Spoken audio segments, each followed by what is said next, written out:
Hello বন্ধুরা, আমি চলে এসেছি তোমাদের কাছে বিটিটি শর্টসের নতুন এপিসোড নিয়ে। আর আগের এপিসোডে বলেছিলাম যে সেই এপিসোডের কোন আপডেট বা আপডেটসগুলো তোমাদের ভালো লেগেছে সেটা আমাকে কমেন্ট সেকশনে জানাতে।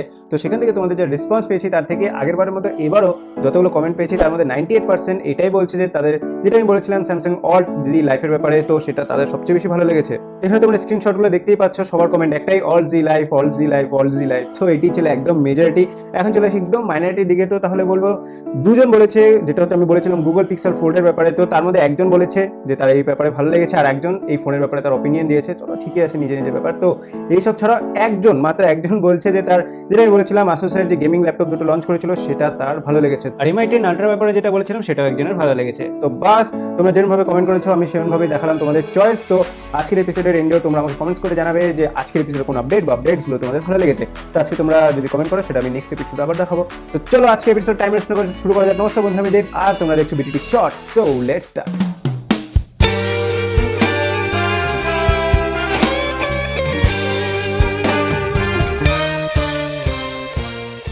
হ্যালো বন্ধুরা, welcome to my channel and welcome to BTT শর্টসের নতুন এপিসোডে। তো আজকে এপিসোডে রয়েছে অনেক আপডেটস। চলে আসি ফার্স্ট আপডেটে। তো সেটি হচ্ছে 31 আগস্ট নোকিয়া তাদের নতুন একটি ফোন লঞ্চ করবে, যেটির নাম হচ্ছে নোকিয়া 8.3। তো নোকিয়ার chief product officer mister Zoho সার্ভিকাস কিছুদিন আগে একটি ভিডিওর মাধ্যমে এই ফোনের টিজার এনেছিল। তারপর নোকিয়া পাওয়ার ইউজারের থেকে এর যে লঞ্চ ডেট সেটা জানা গেছে, আমি বললাম 31 আগস্ট। তো এই ফোনটি একটি বাইরের দেশে ওয়াইফাই ব্লুটুথ সার্টিফিকেশন সাইটে দেখতে পাওয়া গেছে। তো এক্ষেত্রে তাদের যে মডেল নাম্বার ছিল সেটা দুটো ছিল, একটি ছিল TA1251 আর একটি ছিল TA1243। তো এক্ষেত্রে বোঝা যাচ্ছে দুটো মডেল আসবে। তো সেক্ষেত্রে ধরা হচ্ছে বা লিক্স থেকে জানা যাচ্ছে যে এই যে দুটো মডেল তার মধ্যে একটি হবে 6GB র্যাম আর 64GB ইন্টারনাল স্টোরেজ, যার প্রাইস থাকবে অ্যারাউন্ড 40,000। আরেকটি আসবে 8GB র্যাম আর 128GB ইন্টারনাল স্টোরেজ, যেটার প্রাইস থাকবে অ্যারাউন্ড 53,000। আর তাছাড়া আর কিছু লিক্স থেকে জানা যাচ্ছে যে এর মধ্যে থাকবে 6.3 ইঞ্চের একটি ডিসপ্লে আর এর মধ্যে থাকবে স্ন্যাপড্রাগন 765G'র একটি 5G প্রসেসর। অর্থাৎ এই যে দুটো ফোন আসবে সেটি হবে 5G ফোন। আর এর মধ্যে থাকবে 64 মেগাপিক্সেলের কোয়াড ক্যামেরা সেটআপ। বাস এইরকম, আর কিছু জানা যায়নি। আর তাছাড়াও জেমস বন্ডের একটি নতুন মুভি আসবে যেটির নাম হচ্ছে নো টাইম টু ডাই। তো সেখানে ট্রেলারে বা সেই মুভিতে একটা জায়গায় নোকিয়ার একটি নতুন ফোন দেখতে পাওয়া গেছে, যেটা নাম ধরে নেওয়া হচ্ছে এই ফোনের নাম হচ্ছে নোকিয়া 7.3। তো যা বললাম, chief product officer mister Zoho সার্ভিকাস সে একটি টুইট করে জানিয়েছে যে এই ফোনটির একটি ছবি দিয়ে লিখছে যে আই এম সো এক্সাইটেড।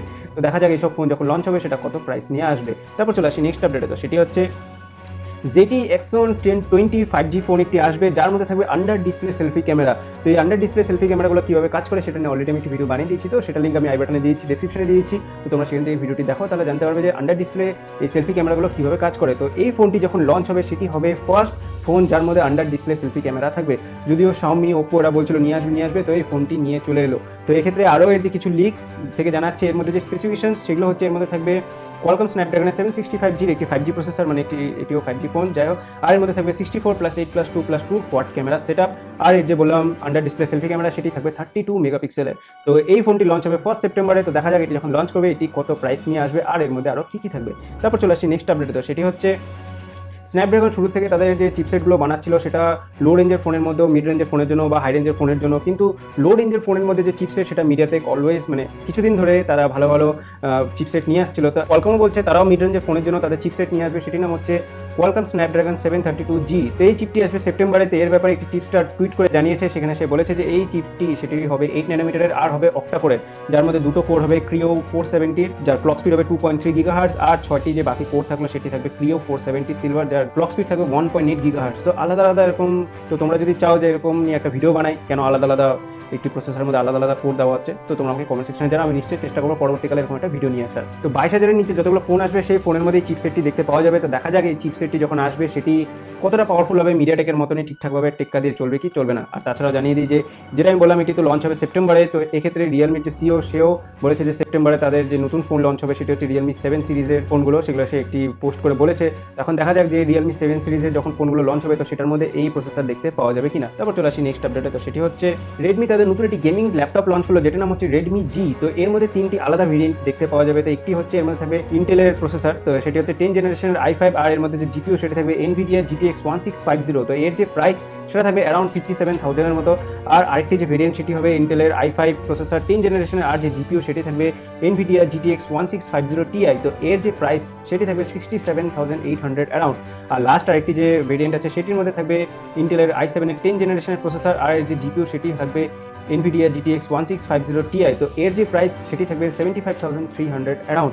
তো ওভারঅল এই তিনটি ল্যাপটপের মধ্যে থাকবে 16.1 ইঞ্চের একটি ফুল এইচডি ডিসপ্লে, আর এর মধ্যে থাকবে 144 হার্টজের রিফ্রেশ রেট, আর এদের মধ্যে থাকবে 16 GB র্যাম আর 512 GB SSD ইন্টারনাল স্টোরেজ। তো গেমিং ল্যাপটপ হিসেবে তোমাদের এটা কেমন লাগলো সেটা তোমরা আমাকে কমেন্ট সেকশনে জানাও। তারপর চলে আসি নেক্সট আপডেটে, তো সেটি হচ্ছে টিকটক ব্যান হওয়ার পর একের পর এক কোম্পানি তারা টিকটকের মতো অ্যাপ বানিয়ে চলছে। তো এক্ষেত্রে সবার প্রথমে ইনস্টাগ্রামে আসলো রিল, দেখতে পাওয়া গেলো। তো তারপর এখন ফেসবুকেও দেখা যাচ্ছে আরেকটি এরকম অপশন যেখানে নাম রাখা হচ্ছে শর্ট ভিডিও। তো এখানে ওরকমই 15 সেকেন্ডের কিছু ভিডিও থাকবে যেখানে তোমরা পারফর্ম করতে পারবে। তো জানি না কি হয়ে যাচ্ছে, টিকটক বন্ধ হয়ে গেল, একের পর এক এখন চলে আসছে। তো জানি तोबा तोबा तोबा थारा मूड खराब कर दिया। যাই হোক, তারপর চলে আসে নেক্সট আপডেট, সেটি হচ্ছে আইফোন 12 এর লঞ্চের ডেট আর প্রি অর্ডারের ডেট সেটা জানা গেছে। একজন ইউটিউবার মিস্টার জন প্রসার সে টুইট করে জানিয়েছে যে আইপ্যাড আর অ্যাপেল ওয়াচ সেটা লঞ্চ হবে 7 সেপ্টেম্বর, আর আইফোন 12 লঞ্চ আর প্রি অর্ডার হবে 12 অক্টোবর, যার শিপিং শুরু হবে 19 অক্টোবর থেকে। আর প্রো ডিভাইস বলতে আইফোন 12 প্রো বা আইফোন 12 প্রো ম্যাক্স, তো এইসব ফোনের যে প্রি অর্ডার আর শিপিং এগুলো শুরু হবে নভেম্বর থেকে। ডেট এখনও জানা যায়নি। তো ব্যাস, এই সেপ্টেম্বর আসতে আর বেশি দিন নেই, তো এক মাসও নিয়ে নেবেন। তো খুব তাড়াতাড়ি জানা যাবে যে এইসব ডেটে এগুলো অ্যাকচুয়ালি রিলিজ করে কি করে না, আর করলেও এদের প্রাইস অ্যান্ড ওভারঅল আর কী স্পেসিফিকেশনস নিয়ে আসবে তখনই জানা যাবে।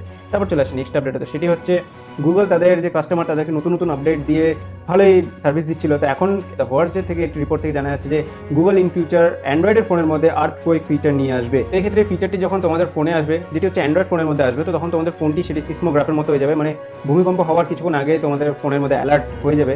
তো এই ফিচারটি আসলে তো খুবই ভালো হবে। তো এক্ষেত্রে যা জানা যাচ্ছে এটা এখন আসতে দেরি আছে, কারণ এর যে কাজ সবে শুরু হয়েছে। তো এক্ষেত্রে গুগল দুটো ইনস্টিটিউটের সাথে মিলে এই কাজটি করছে। তার মধ্যে একটি হচ্ছে ইউনাইটেড স্টেটস জিওলজিক্যাল সার্ভে, আরেকটি হচ্ছে California office of emergency services. তো এই দুটো ইনস্টিটিউটের সাথে মিলে গুগল এই কাজটি করছে। তো ইন ফিউচার এই অপশনটি দেখতে পাওয়া যাবে। তো এটি যদি আসে যখন ফোনের মধ্যে, তো যারা তোমরা অ্যান্ড্রয়েড ফোন ইউজ করো, তো তোমরা আমাকে জানাও যখন তোমাদের ফোনে অপশনটি আসবে, তো সেটা তোমাদের জন্য কতটা ইউজফুল হবে। তারপর চলে আসি নেক্সট আপডেটে, তো সেটি হচ্ছে স্যামসাং, মোটরোলা, হুয়াওয়ে এরা তো তাদের ফোল্ডিং ডিভাইস ফোল্ডিং স্ক্রিনের উপর কাজ করছিল আর ফোল্ডিং ডিভাইসও লঞ্চও করে দিল। তারপর এটা জানা যাচ্ছে যে গুগল মাইক্রোসফটও এটার উপর কাজ করছে। ইভেন একটি রিপোর্ট থেকে জানা যাচ্ছে যে অ্যাপেলও এটা নিয়েও কাজ করছে। তো একজন টিপস্টার সে টুইট করে জানিয়েছে যে 2023-এ আসবে ফোল্ডিং আইপ্যাড। তো এর মধ্যে থাকবে A16X বায়োনিক চিপ, যেটাকে A17ও বলা হচ্ছে। আর এর মধ্যে থাকবে দুটো আলাদা প্যানেল যেটা সিমলেসলি অ্যাটাচ করা থাকবে। আর তাছাড়া এর মধ্যে থাকবে মাইক্রো এলইডি ডিসপ্লে আর under display camera, touch ID সব এসব দেখতে পাওয়া যাবে। তো এইটি লঞ্চ করবে, সেই টিপস্টারের অনুযায়ী এটি লঞ্চ করবে 2023-এ। তো ততক্ষণ হয়তো আমার বিটিটি শর্টসের 100 এপিসোড পার হয়ে যাবে। তো যখন এটা আসবে তো সেখানে আমি তখন আবার বলে দিব। তো টাইম আসলে সেটা দেখা যাবে, আর সেটাও দেখা যাবে যে এটি কত প্রাইস নিয়ে আসবে। তারপর চলে আসি নেক্সট আপডেটে, তো সেটি হচ্ছে ওপ্পো কিছুদিন আগে তাদের একটি নতুন ডিভাইস লঞ্চ করলো যেটার নাম হচ্ছে ওপ্পো রেনো 4 প্রো। তো এখন একটি সার্টিফিকেশন সাইটে ওপ্পোর দুটো নতুন ফোন দেখতে পাওয়া গেছে। তো এই ক্ষেত্রে ধরা হচ্ছে যে এই দুটো ফোনের নামের মধ্যে একটি হবে ওপ্পো রেনো 4Z আর আরেকটি হচ্ছে ওপ্পো রেনো 4 লাইট। তো সেখান থেকে এই লিক্স থেকে জানা যাচ্ছে যে ওপ্পো রেনো 4Z যেটা হবে সেটা একটি 5G ফোন, আর এর মধ্যে থাকবে 6.57 ইঞ্চের একটি ফুল এইচডি প্লাস ডিসপ্লে, আর এর মধ্যে থাকবে মিডিয়াটেক ডিমেনসিটির আইদার 720 বা 800 এর একটি চিপসেট, যেটা এখন শিওর না, জানা জানি। আর তাছাড়া এর মধ্যে থাকবে 4000 mAh এর ব্যাটারি আর কোয়াড ক্যামেরা সেট আপ। আর এর যে মডেল নাম্বার সেখানে দেখতে পাওয়া গেছিলো সেটা ছিল CPH2065। তো এখন মডেল নাম্বার চেঞ্জ করে দিল, মোবাইলের নাম চলে আসে। যাই হোক, আর যেটা বললাম রেনো 4 লাইট, তো সেটার মধ্যে যে লিক্স থেকে জানা গেছে যে এর মধ্যে থাকবে 6.43 ইঞ্চের একটি ডিসপ্লে যেটি হচ্ছে এইচডি প্লাসের ডিসপ্লে, আর এর মধ্যে থাকবে 4000 mAh এর ব্যাটারি। আর এটি কোনো 5G ফোন হবে না, এটি একটি 4G ফোন হবে। আর এর যে মডেল নাম্বার সেটি ছিল CPH2125। তো এতটুকুই জানা গেছে। তো দেখা যাক এটি সত্যি অ্যাকচুয়ালি লঞ্চ করে কিনা, টাইম আসলে বোঝা যাবে, আর তখনই দেখা যাবে যে এটি কত প্রাইস নিয়ে আসবে। তারপর চলে আসি নেক্সট আর লাস্ট আপডেট, তো সেটি হচ্ছে অনেক কোম্পানি তাদের স্মার্ট ওয়াচ লঞ্চ করেছে। অ্যাপেল তো প্রথম দিকে করে যাচ্ছিল, কিছুদিন আগে ওপ্পো করলো। এখন একটি পেটেন্ট থেকে জানা যাচ্ছে যে গুগল তাদের ওয়াচ নিয়ে আসবে যেটার নাম হচ্ছে গুগল পিক্সেল ওয়াচ। একটি রিপোর্ট থেকে ছবি লিক হয়েছে যেখান থেকে তোমরা দেখতে পাচ্ছ তিনটি ছবি, যেখানে তিনটি আলাদা আলাদা ভেরিয়েন্ট রয়েছে। একটি হচ্ছে মিল্ক হোয়াইট, আরেকটি হচ্ছে সুইট পাপায়া, আরেকটি হচ্ছে বোবা ব্ল্যাক কালারে। যদিও এর ব্যাপারে তেমনভাবে কিছু জানা জানি, কিন্তু এটা জানা যাচ্ছে যে এর মধ্যে থাকবে ফিটনেস ট্র্যাকিং আর এর মধ্যে থাকবে অলওয়েজ অন ডিসপ্লে। যদিও গুগল এর ব্যাপারে তেমনভাবে কিছু বলেনি, একটি লুমার বা লিক্স থেকে এসেছে। তো দেখা যাক এটি যখন আসবে এটি অ্যাকচুয়ালি আসে কিনা, নাকি এটা ফেক। তো তোমরা স্মার্ট ওয়াচ ইউজ করো নাকি? যদি করে থাকো তো কি ইউজ করো সেটা তোমরা আমাকে কমেন্ট সেকশনে জানাও।